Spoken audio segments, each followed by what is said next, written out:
Shalom, selamat pagi Bapak Ibu Saudara terkasih. Kita akan merenungkan firman Tuhan, mari kita berdoa.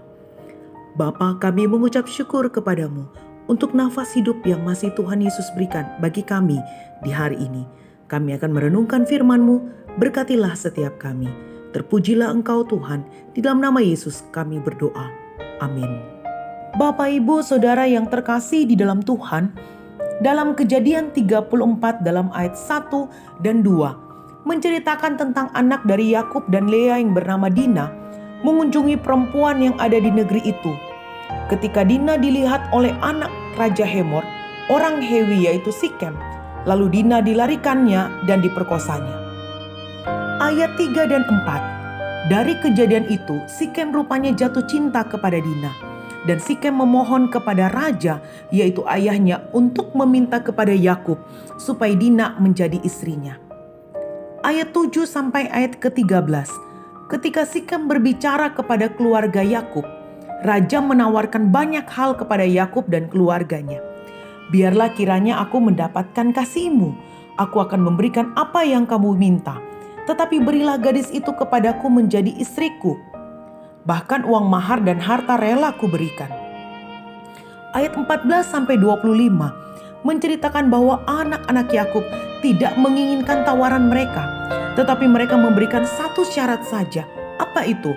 Bahwa semua laki-laki dewasa harus disunat. Setelah itu mereka dapat mengambil perempuan-perempuan dan menjadi satu bangsa. Maka Raja Hemor dan Sikem menyetujui syarat itu. Dan mereka mengumumkan kepada semua orang bangsanya untuk menerima persyaratan itu. Dan akhirnya semua laki-laki dewasa disunat.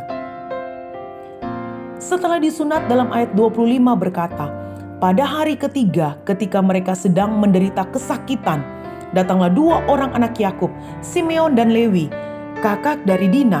Setelah masing-masing mengambil pedangnya, mereka menyerang kota itu dengan tidak takut, serta membunuh setiap laki-laki, termasuk Sikem, Raja Hemor, dan merampasi dan menjarah kambing dombanya, keledainya, sapinya, bahkan seluruh harta orang-orang di negeri itu.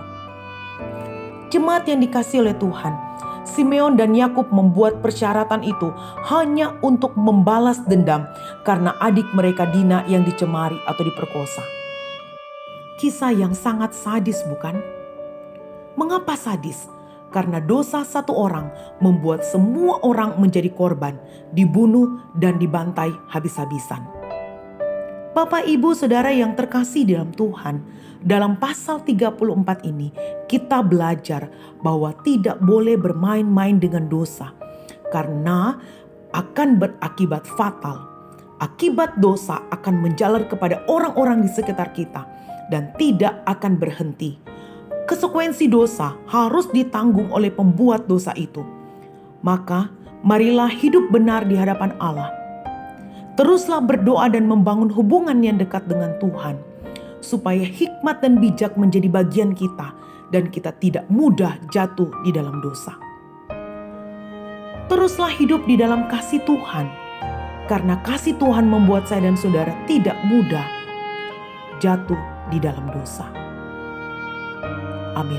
Biarlah firman Tuhan pagi hari ini menjadi berkat bagi kita semua. Mari kita berdoa. Bapa, kami mengucap syukur untuk firman-Mu. Firman-Mu kembali menguatkan kami menjalani sepanjang hari ini dengan bijak dan takut akan Tuhan. Mampukan kami Tuhan untuk tidak jatuh di dalam dosa dan hidup kami menyenangkan hati Tuhan. Di dalam nama Tuhan Yesus kami berdoa. Amin.